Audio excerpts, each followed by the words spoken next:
الله تعالى: يا أيها الناس اتقوا ربكم الذي خلقكم من نفس واحدة وخلق منها زوجها وبث منهما رجالا كثيرا ونساء واتقوا الله الذي تساءلون به والأرحام إن الله كان عليكم رقيبا.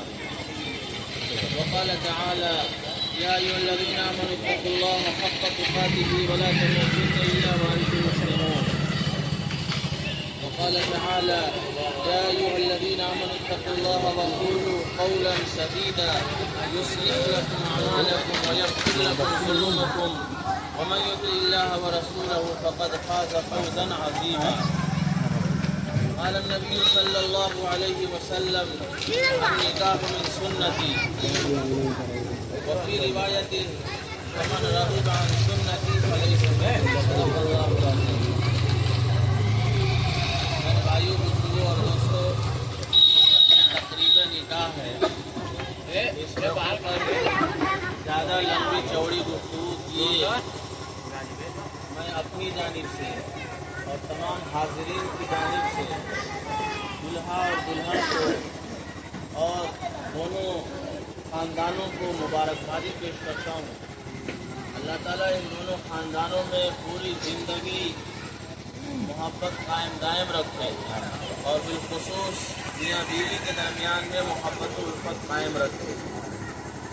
اب یہاں سے ان دونوں کی ایک نئی زندگی کی شروعات ہو رہی ہے۔ یہ جو زندگی شروع ہو رہی ہے، اس زندگی کو خوشگوار بنانے کے لیے کیا کرنا ہے، اللہ تبارک و تعالیٰ نے خطبے کے اندر جو آیت کریمہ کہا ہے اس کے اندر بتا دیا ہے۔ تینوں آیت کریمہ کے اندر صرف ایک چیز کا حکم دیا ہے کہ میاں بیوی تقوی اختیار کریں اور پرہیزگاری اختیار کریں، میاں بیوی شوہر کے حقوق کو نبھائے اور شوہر بیوی کے حقوق کو نبھائے۔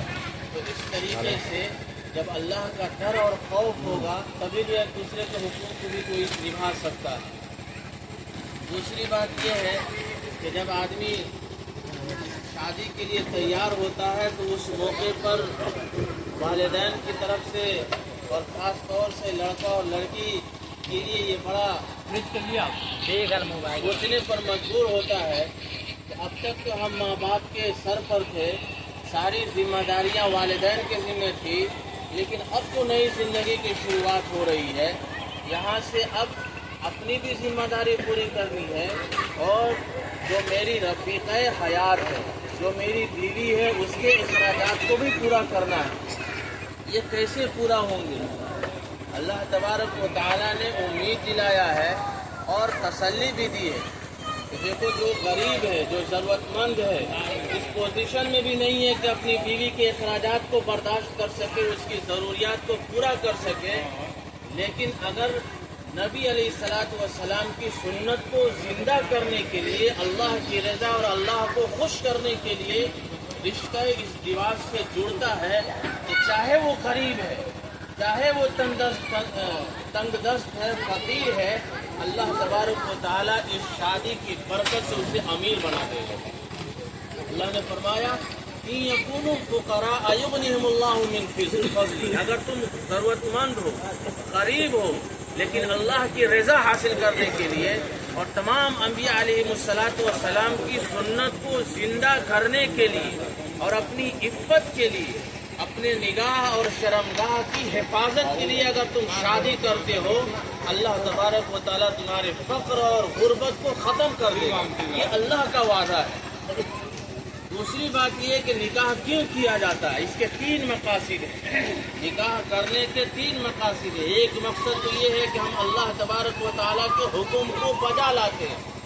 دوسرا مقصد اس سے یہ ہوتا ہے کہ تمام انبیاء علیہ السلام نے نکاح کیا ہے، شادی کی ہے، تو تمام انبیاء علیہ السلام کی سنت کو زندہ کرنے کے لیے آدمی نکاح کرتا ہے۔ اور ایک تیسرا مقصد کثرت اولاد، یعنی اولاد کو پیدا کرنا۔ اللہ کے نبی صلی اللہ علیہ وسلم نے ارشاد فرمایا کہ کل قیامت کے دن اپنی امت کی کثرت پر اور بڑھوتری پر میں فخر کروں گا۔ تو اس نکاح کا مقصد کثرت اولاد بھی ہے۔ اور نکاح کا ایک چوتھا مقصد یہ ہے کہ اس کے ذریعے سے نگاہوں کی حفاظت ہوتی ہے، شرمگاہ کی حفاظت ہوتی ہے۔ جس طریقے سے انسان کو پیاس لگتی ہے تو وہ پانی کا طلب کرتا ہے، بھوک لگتی ہے تو کھانے کا طلب کرتا ہے، اسی طریقے سے اللہ تبارک و تعالی نے انسانوں کے بدن کے اندر جنسی خواہشات بھی رکھی ہے، اور جب لڑکا لڑکی بالغ ہو جاتا ہے تو پھر یہ جنسی خواہشات بھوک اور پیاس کی طرح بھی اس کے بھی تقاضے کرتے ہیں۔ یہ تقاضے صحیح طریقے سے پورے ہوں، اس کے لیے ضروری ہے کہ وقت پر شادی بیاہ ہو۔ جائز طریقے سے اگر جنسی خواہشات کو پورا کرنا ہے تو اس کے علاوہ کوئی راستہ نہیں ہے۔ سماج کے اندر، سوسائٹی کے اندر ہم دیکھ لیں کہ آئے دن اس طرح کے واقعات پیش آ رہے ہیں کہ ہماری بہن دوسرے کے ساتھ بھاگ گئی، لڑکیاں جو ہے مرتد ہو رہی ہے۔ اس کی وجوہات میں سے ایک وجہ یہ بھی ہے کہ وقت پر شادی نہیں ہو رہی، اور شادی کرنے کے لیے کہا جاتا ہے تو لوگ کہتے ہیں کہ ابھی ہمارا بچہ اس لائق نہیں ہوا ہے کہ ہم اس کی شادی کر سکیں۔ اللہ تبارک و تعالیٰ نے یہاں پر تسلی دی ہے کہ اگر تم غریب بھی ہو لیکن نبی کی سنت کو زندہ کرنے کے لیے، اللہ کو راضی کرنے کے لیے اگر تم شادی کرتے ہو تو تم اب تک شادی سے پہلے تم تنہا اپنی ضرورت پوری نہیں کر سکتے تھے، اپنے ماں باپ کی ضرورت پوری نہیں کر سکتے تھے، لیکن شادی کے بعد 1 2 3 4 10 بھی اولاد تمہارے ہو جاتے ہیں تو اس کی ضرورت انسان بڑی آسانی سے پورا کرتا ہے۔ آپ نے دیکھا ہوگا کہ بہت سے لوگ شادی سے پہلے پریشان رہتے ہیں، لیکن جیسے ہی شادی ہوئی 2 3 4 10 اولادیں ہو گئی، لیکن بڑی آسانی سے اس کی ضرورتوں کو وہ پورا کرتا ہے۔